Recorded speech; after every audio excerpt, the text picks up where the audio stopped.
मोदी जी हैं तो मुमकिन है। मोदी का जाप करने वाले शायद उन अंधभक्तों की अब यकीनन देश को जरूरत है और अपना जो हौसला और सीना तान करके किसी मस्जिद पर भगवा झंडा लहरा देते हैं। अब हम लोगों को एकजुट हो करके चीन से मुकाबला करना पड़ेगा। चीन से मुकाबला इसलिए करना पड़ेगा क्योंकि भैया मोदी सरकार जो है वो बंगाल चुनाव में व्यस्त है और बंगाल चुनाव के दौरान जिस तरीके की खबरें अब सामने आ रही हैं उससे भारत सरकार यानी कि मोदी सरकार की नाक कटती हुई नजर आ रही है। जो तस्वीर अरुणाचल प्रदेश से सामने आई है उसने कई सारे सवाल खड़े कर दिए हैं कि आखिरकार देश में ये चल क्या रहा है जिसके चलते चीन हर बार अपनी सीमाएं लांघ रहा है और इस बार सीमाएं नहीं लांघी हैं बल्कि अरुणाचल प्रदेश में एक गांव बसा दिया है। 101 मकान बना लिए गए हैं चीन के सैनिकों द्वारा और इसकी खबर भारत सरकार को होती भी नहीं है। आखिरकार पूरा मामला क्या है, एक बार इस पर नजर डाल लीजिए। मोदी सरकार के शासनकाल में चीन की भारत में घुसपैठ बढ़ती नजर आ रही है। लद्दाख के बाद अब चीन अरुणाचल प्रदेश में अपनी घुसपैठ बढ़ा रहा है। खबर है कि चीन के अरुणाचल प्रदेश की सीमा के तकरीबन 4.5 किलोमीटर अंदर तक एक गांव बसा लिया है। इस गांव में चीन ने करीब 101 घर भी बनाए हैं। इस बात का खुलासा ताजा सैटेलाइट तस्वीरों से हुआ है। एक खबर के अनुसार इन सैटेलाइट तस्वीरों को विशेषज्ञों को दिखाया गया था। इन तस्वीरों को देखने के बाद विशेषज्ञों ने यहां चीनी गांव होने की पुष्टि की है। विशेषज्ञों ने बताया है कि यह गांव तसरीचू नदी के किनारे बसा हुआ है और ऊपरी सुबनसिर जिले के तहत आता है। यह क्षेत्र भी लंबे समय से भारत और चीन के बीच सैन्य विवाद का केंद्र रहा है। विशेषज्ञों के मुताबिक ताजा तस्वीर में जो निर्माण नजर आ रहा है वह साल भर पहले 26 अगस्त 2019 नहीं था, ना ही वहां उस तरह की कोई गतिविधि नजर आई थी। ऐसे में माना जा रहा है कि यह गांव पिछले साल ही बसा है। इस गांव का निर्माण हिमालय के पूर्व रेंज में हुआ है। चीन ने ऐसा तब किया जब भारत में LAC पर सीमा विवाद को लेकर दोनों मुल्कों के बीच तनातनी फिलहाल जारी है। भारत और चीन के बीच दशक की सबसे खूनी झड़प हजारों किलोमीटर दूर हिमालय के पश्चिमी हिस्से लद्दाख में हुई थी। वहीं बीजेपी सांसद सुब्रमण्यम स्वामी ने इस मामले पर प्रतिक्रिया दी है। उन्होंने ट्वीट कर कहा है, ये मानना बड़ी गलती होगी कि चीन ने लद्दाख और अरुणाचल प्रदेश में भारतीय जमीन पर कब्जा कर लिया है। इसे दो राज्यों के जनता के द्वारा चुने गए बीजेपी के सांसदों ने पुष्टि की है। जब अवसर आएगा तो मैं राजनाथ सिंह से बातचीत करूंगा। विदेश मंत्रालय केवल इतना कहेगा कि हम तनाव घटाने के लिए वार्ता कर रहे हैं। इसका क्या मतलब है? आपको बता दें कि इस पर भारतीय जनता पार्टी के सांसद अरुणाचल प्रदेश से तापिर गावू ने दावा किया है कि चीन ने लगभग 101 घर बना लिए हैं। इसके बाद कांग्रेस ने केंद्र सरकार को घेरते हुए कहा कि ये सब बीजेपी की सरकार में हुआ है, इसके लिए पूर्व की सरकारों पर दोष न मढ़े। गावू ने कहा है कि कांग्रेस का शासनकाल में नीतियां गलत थी।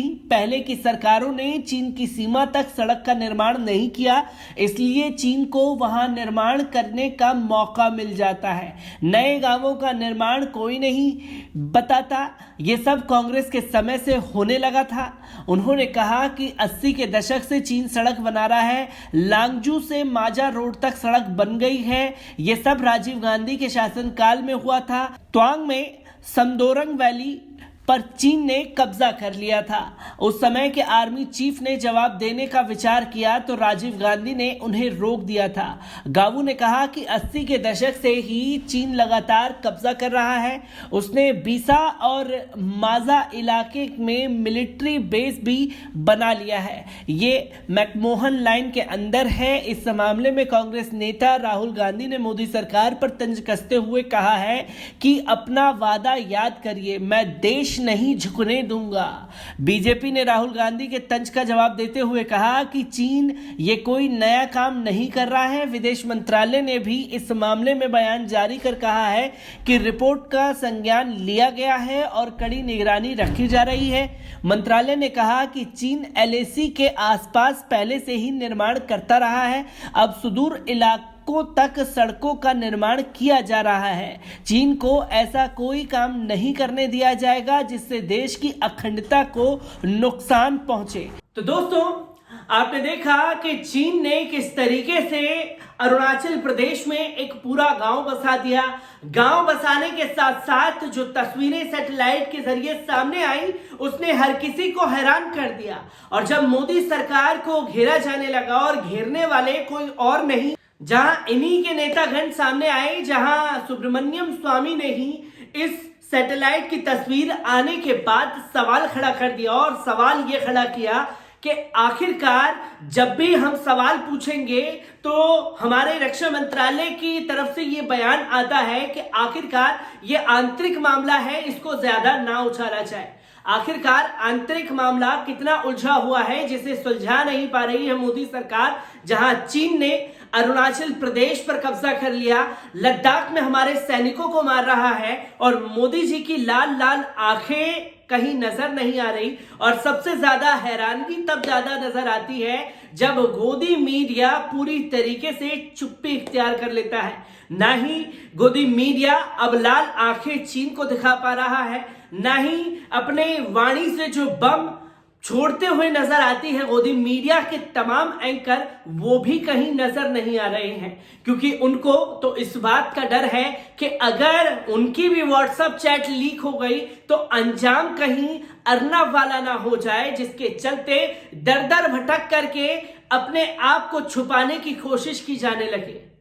अर्नब कांड से कई सारी तस्वीरें खुली, पर उन तस्वीरों की आड़ में जो अब खबर सामने आ रही है उससे यकीनन ये तय हो चुका है कि मोदी सरकार जो है कुछ ना कुछ जरूर देश के साथ धोखा कर रही है, जिसके चलते अब तस्वीरों पर सवाल पूछा जाना लाजमी हो चुका है। इन तस्वीर के आने से एक हड़कंप मच गया है, और हड़कंप खुद ही भारतीय जनता पार्टी खेमे में मचा है, जहां दो फाड़ भारतीय जनता पार्टी चीन के मसले पर होती हुई नजर आ रही है।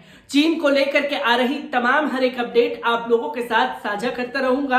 दीजिए इजाजत, शुक्रिया।